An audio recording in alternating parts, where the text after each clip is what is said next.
चलिए question number 11, ये car वाला क्वेश्चन है। क्या बोला? A car has two wipers.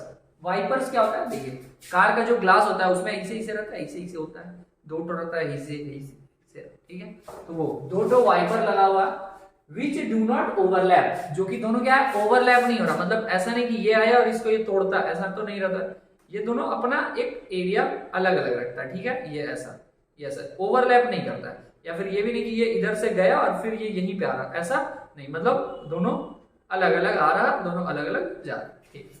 मतलब दोनों का एरिया अलग अलग है, बस ये, ऐसा नहीं कि कुछ कॉमन होगा उसमें। Which do not overlap, each wiper has a blade. हर एक वाइपर में क्या एक ब्लेड होता है ऑफ लेंथ 25 सेंटीमीटर। जो वो ब्लेड है वो कितना लेंथ का है? 25। तो मान लीजिए कि हम एक वाइपर ऐसे ड्रॉ किए यहां से यहां तक का 25 सेंटीमीटर रेडियस वाला, ठीक है। ये यहां से ऐसे, ये पार्ट से यहां तक ऐसे मान लीजिए घूम रहा हो, sweeping through an angle of 115 degree. मान लिए कि ये कितना घूम रहा होगा? 115 डिग्री तक घूम रहा होगा, ठीक है। यहां से ये ऐसे ऐसे 115 डिग्री तक घूम रहा है। अच्छा, अब बात समझ में आ गया। ऐसा ऐसा दो वाइपर है, एक वाइपर का हम रेडियस भी लिख दिए, एंगल भी लिख दिए, ठीक है। बोला क्या जरा find the total area clean at each sweep of the blade. अगर ये जो ब्लेड है ये एक स्वीप अगर करेगा तो कितना एरिया क्लीन करेगा, ठीक है। बस एक स्वीप करे तो कितना एरिया क्लीन करेगा। करेंगे क्या हम लोग? ये सेक्टर का पार्ट है ना, यहां से अगर ये यहां तक आया, यहां से अगर ये यहां तक आया तो इतना एरिया वो क्लीन किया। इतना एरिया कौन क्लीन किया? एक ब्लेड। और यहाँ पे कितना ब्लेड है? दो, एक ऐसा और एक दूसरा भी यहाँ पे ऐसा ही। तो जो भी एक का एरिया निकलेगा उसको 2 से मल्टीप्लाई कर देंगे, आंसर आ जाएगा। और यहाँ निकलेगा क्या? ये सेक्टर, क्योंकि ये जो पार्ट है ये सेक्टर को बता रहा है ऐसा, क्योंकि सर्कल का ये पार्ट, ठीक है। तो सेक्टर का हम लोग फॉर्मूला लगा देंगे। सॉल्यूशन लिखना है आपको बहुत अच्छे से, आप जब ये बहुत अच्छे से लिखिए एग्जाम के लिए। क्या लिखना है? Total area clean at each sweep of the blade is equals to, ऐसे करके लिखना। उसके पहले आप लिख दिया कीजिएगा जो गिवन रहेगा। गिवन क्या है यहाँ पे? थीटा 115 डिग्री मिल गया और रेडियस 25 सेंटीमीटर, बस काम हो गया। तो आप ये पूरा तामझाम लिख दीजिएगा। फाइंड हटा के the total area clean at each sweep of the blade is equals to क्या हो जाएगा? 2 into area of sector, area of sector, ठीक है। अब 2 क्यों किए? क्योंकि दो ठो ब्लेड है। 2 इंटू एरिया ऑफ सेक्टर का फॉर्मूला, सेक्टर का formula theta by 360 pi r square, 2 का 2, थीटा था 115 डिग्री बाई 360 पाई। पाई की जगह पे क्या बोला? कुछ वैल्यू दिया क्या? नहीं। तो पाई की जगह पे रख देंगे हम 22/7 इंटू आर स्क्वायर। रेडियस कितना? 25 का स्क्वायर, तो 25 इंटू 25 सीधा लिख दिए। अब फिर कैलकुलेशन में क्या किया जाए? 7 से ये कैंसिल होगा क्या? 70, 105 नहीं, वो नहीं होगा। फिर इन दोनों को हम लोग कैंसिल करते हैं 5 के टेबल से, तो फिर या आसान किया जाए। पहले 2 से इसको कट किया तो 180 आया, ठीक है। अब इसको भी कट किया तो ये 11 और ये कट होके 90 हुआ। अच्छा 7 से ये, तो एक बार फिर भी चेक कर लें, मन नहीं मान रहा, तो 4 और 45 नहीं हो रहा। ये दोनों अब 5 के टेबल से कट हो सकता है, लेकिन पहले इसको लिख दे। क्या क्या? 115 इंटू 11 इंटू 25 इंटू 25 और बाई 90 इंटू 7, 90 इंटू 7, ठीक है। 90 और इसको कट अगर हम लोग करें 5 के टेबल से, तो 5 के टेबल में ये 18 टाइम्स में और 5 के टेबल में ये 23 टाइम्स में आ गया, ठीक है। अब 23 किसी से कटेगा नहीं, 18 भी अब किसी से कटेगा नहीं। तो यहाँ पे हम लोग क्या लिख देंगे? 23 इंटू 11 और 25 इंटू 25 क्या होता है? 625 और बाई 18 7 सा क्या हो जाएगा? 840 48 840 48 अपन का 6 5 हाथ में, और उसके बाद फिर 7 और 8 5 40 48 56 56 का 6 लिखिए, 5 हाथ में 7 और 7 5 12, 126 आ गया, ठीक है। अब ऊपर वाले को मल्टीप्लाई कीजिए, नीचे ये 126 दिया हुआ है, डिवाइड मार दीजिए, आंसर आपका आ गया। बस हमको कॉन्सेप्ट समझाना है। और अब आप लास्ट का ये पार्ट अब हम भूल सकते हैं, हमको विश्वास है, क्योंकि उतना आप पहले क्वेश्चंस कर चुके हैं। ठीक है, तो चलिए आगे बढ़ते हैं नेक्स्ट क्वेश्चन पे। क्वेश्चन नंबर 12 में क्या बोला गया, to warn ships for under water rocks a lighthouse spread a red coloured light. ठीक है, जो शिप वगैरह आते हैं समुद्र में, ठीक है, तो क्योंकि जब वो नदी के किनारे समुद्र के किनारे जब आ जाते हैं तो उनको ये सिग्नल पहुंच जाए कि हाँ अब ये किनारा आने वाला है, तो स्पीड कम करना है, या फिर क्योंकि किनारे में क्या हो सकता है, रॉक वगैरह हो सकता है, चट्टान हो सकते हैं, तो उनसे वार्निंग देने के लिए कि आगे खतरा है, आगे आपको शिप लेकर नहीं जाना है। याद कीजिए टाइटैनिक वैसा ही, कि उसको एक मैसेज मिल जाए कि यहाँ आगे लेकर नहीं जाना है, इसलिए क्या किया जा रहा, a lighthouse spread a red colour light. Lighthouse क्या कर रहा है, स्प्रेड कर रहा है, फैला रहा है, कौन से कलर का light, red colour light. Red colour का लाइट मतलब क्या, खतरा का साइन है। ठीक है, light over a sector, over a sector, sector का मतलब क्या समझिए, अगर आप कोई सा लाइट यहाँ से ग्लो करते हैं ऐसे, तो वो लाइट कुछ ऐसा फैलता है, ऐसा फैलता है। ठीक है, लाइट अगर वो जो लाइट लगाया हुआ वो ऐसे जा रहा लाइट उसका, ठीक है, तो यहां से वो जो लाइट जा रहा वो कुछ ऐसा गया। ठीक है, अच्छा और क्या बोलेंगे उसके आगे, sector of an angle 80 degree. तो वो जो सेक्टर बनाया वो एंगल कितना वहां पे 80 डिग्री का एंगल बना। ठीक है, अच्छा और क्या, to a distance of 16.5 kilometre, वो कितने दूर तक गया लाइट, 16.5 किलोमीटर, मतलब ये उसका जो ये सेक्टर बन रहा इसका ये रेडियस है 16.5 और थीटा मिल गया हमको 80 डिग्री। अच्छा अब आगे क्या, find the area, find the area of the sea over the ship are warn. ठीक है, इस सी में, समुद्र में वो एरिया फाइंड कीजिए जहां तक कि यहां से वार्निंग दिया जा सकता है, वार्न किया जा सकता है। मतलब क्या, ये शिप का बस ये एरिया निकालना, मतलब सॉरी ये सेक्टर का एरिया निकालना, क्योंकि लाइट इतना ही तक जा रहा है, क्योंकि लाइट का इंटेंसिटी बोला यहाँ से 16.5 किलोमीटर तक गया और एंगल 80 डिग्री। तो इसको सॉल्व कर लेंगे, सेक्टर का एरिया, तो यही एरिया था जहां पे लाइट जा रहा था, और क्योंकि वहीं पे लाइट गया तो वहीं तक वार्निंग दिया जा सकता है। अब यहाँ वार्निंग देगा बाबू, यहाँ लाइटें नहीं है, अंधेरा में वार्निंग देंगे नहीं ना, तो ये वाला एरिया निकालेंगे। कैसे, सिंपल, सेक्टर है, सेक्टर का फॉर्मूला आधा से ज्यादा को क्लियर हो गया होगा। ठीक है, चलिए फॉर्मूला लगाया जाए सेक्टर का, theta by 360 pi r square, theta कितना 80, 80 बाई 360 इंटू पाई, पाई का वैल्यू यहाँ पे बोला 3.14 यूज कीजिए, और रेडियस कितना 80, ना 16.5, तो 16.5 का स्क्वायर मतलब 16.5 इंटू 16.5।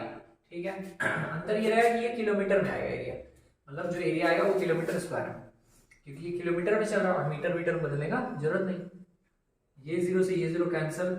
अब 8 का हाफ 2, 8 का हाफ 4, 36 का हाफ 18, तो यहाँ पे आ गया 4/4 इंटू 3.14 इंटू 16.5 इंटू 16.5, नीचे आ गया 18। ठीक है, अब 4 से इसको कट अगर किया जाए तो कितना आ जाएगा, ये 4 का हाफ 2, इसका हाफ 9 आ गया। ठीक है, अब क्या किया जा सकता है, अब हम लोग ऊपर में सबको मल्टीप्लाई कर देंगे और 9 से डिवाइड कर देंगे, और ये काम आप करेंगे। हाँ, जो देख रहा वही वही वही, हाँ तो ये काम आपका है। चलिए हम नेक्स्ट क्वेश्चन पे आते हैं। क्वेश्चन नंबर 13 में क्या बोला, और ये आखिरी दमदार क्वेश्चन है। ठीक है, इसके बाद फिर वही क्या है, लप्पू साहब सचिन है। क्या बोला गया, ए राउंड टेबल, एक गोल सा टेबल है, उसका table cover has 6 equal designs as shown in the figure. अच्छा क्वेश्चन लिख दिए, फिगर छापना मुझे, ठीक है फिगर बना देते हैं। अच्छा सर्कल पढ़ाते पढ़ाते सर्कल परफेक्ट बन गया मेरा। ठीक है, आपका पता नहीं, मेरा इंप्रूवमेंट हो गया। इसमें 6 तो डिजाइन बना हुआ है इक्वल। कैसा डिजाइन है ये, 1 2 3 4 5 6 ऐसा।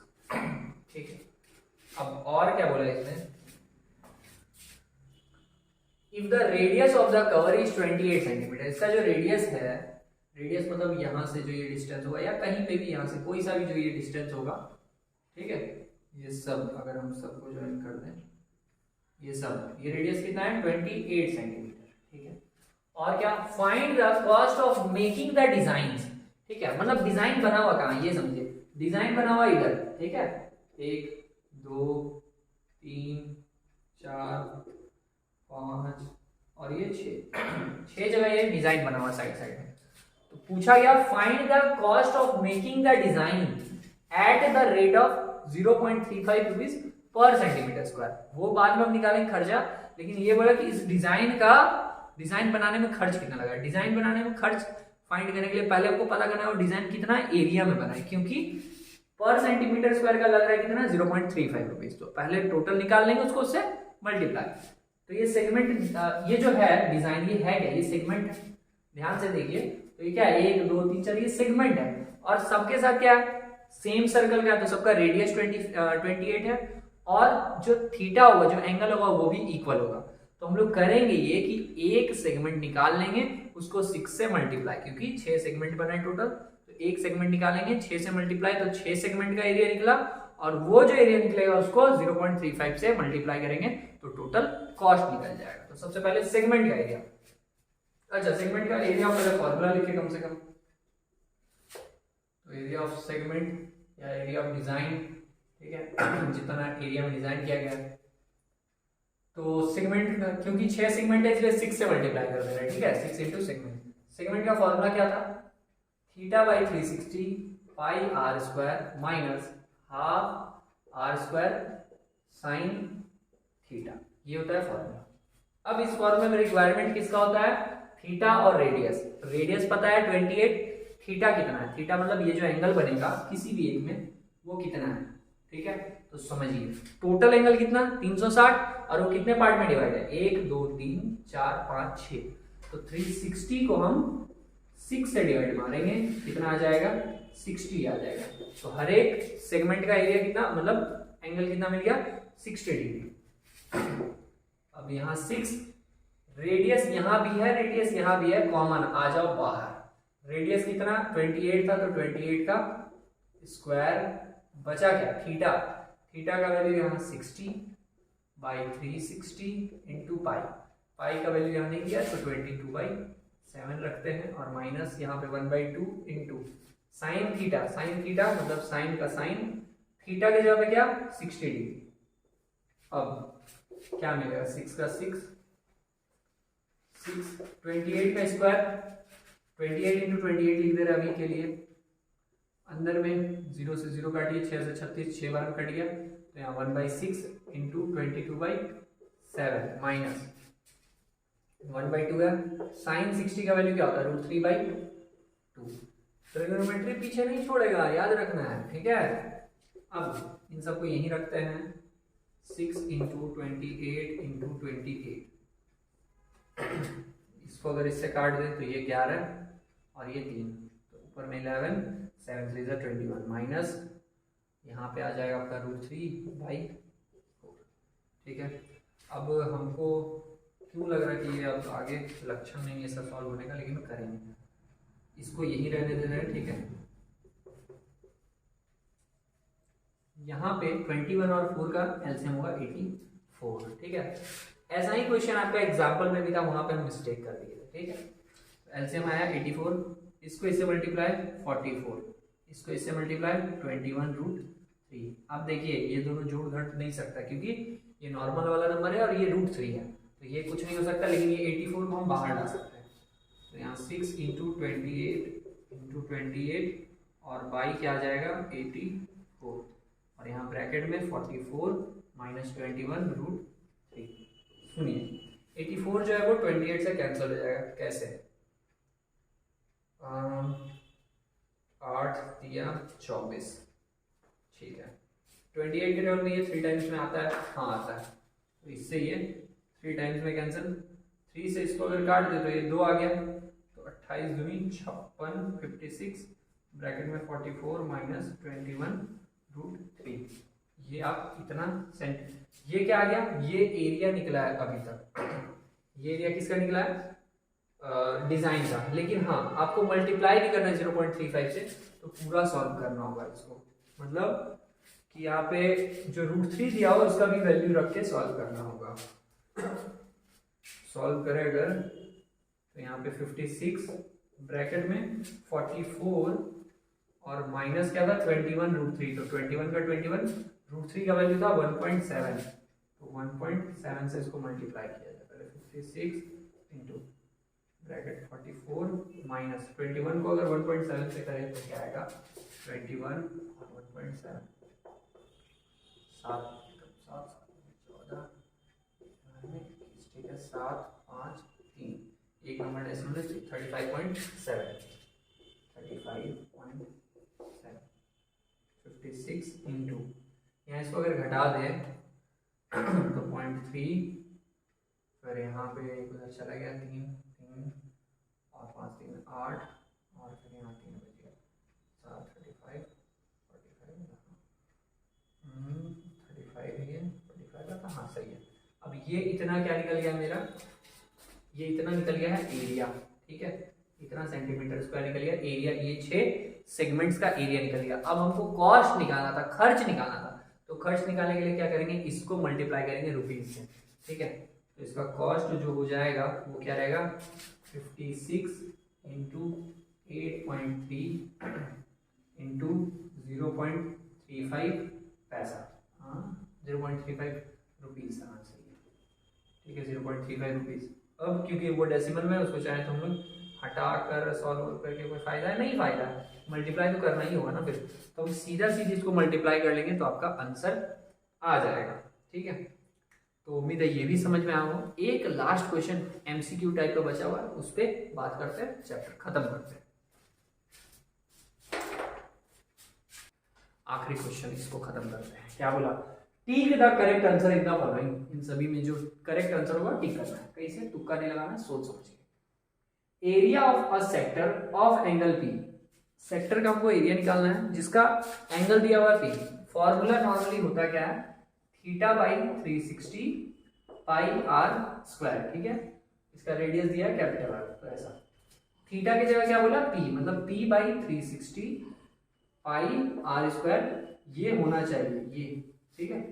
सुनिए फिर से, यहाँ क्या बोला, एरिया ऑफ सेक्टर, सेक्टर का एरिया निकालना है जिसका कि एंगल कितना है p, तो p लिख दिए, और p/360 पाई, और रेडियस कितना कैपिटल R, ये लिख दिए। मतलब इसमें से कौन ऐसा है या कौन ये, तो चेक कीजिए यहाँ से, p/180, p/180 तो नहीं होगा, ठीक है, और यहाँ 2 पाई, कुछ मैच नहीं हो रहा, ये गलत है, ये नहीं हो सकता। यहाँ p/180 ये भी गलत, जबकि यहाँ पे पाई स्क्वायर तो करेक्ट है, पाई स्क्वायर, लेकिन p/180 नहीं, p/360 होता काम हो जाता, खत्म, ये भी गया। इस पे अगर आ जाए p/360 मैच कर गया, p/360, लेकिन फिर यहाँ पे 2 पाई r, वहां चाहिए क्या था पाई r का स्क्वायर, तो ये भी नहीं।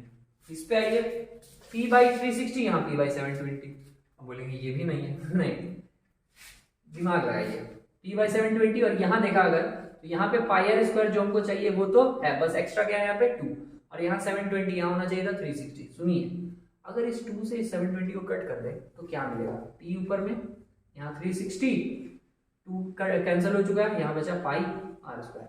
करेक्ट ऑप्शन क्या है, ऑप्शन डी, खत्म। क्या है, लप्पू सा क्वेश्चन है, ठीक है। अच्छा, तो इसको मतलब 12.2 इसको हम लोग अभी यहीं पे समाप्त करते हैं, मिलते हैं हम लोग 12.3 में, ठीक है, जो भी बेसिक्स है उसका लेक्चर के साथ। तो अभी के लिए इसको यहीं समाप्त करते हैं, थैंक यू।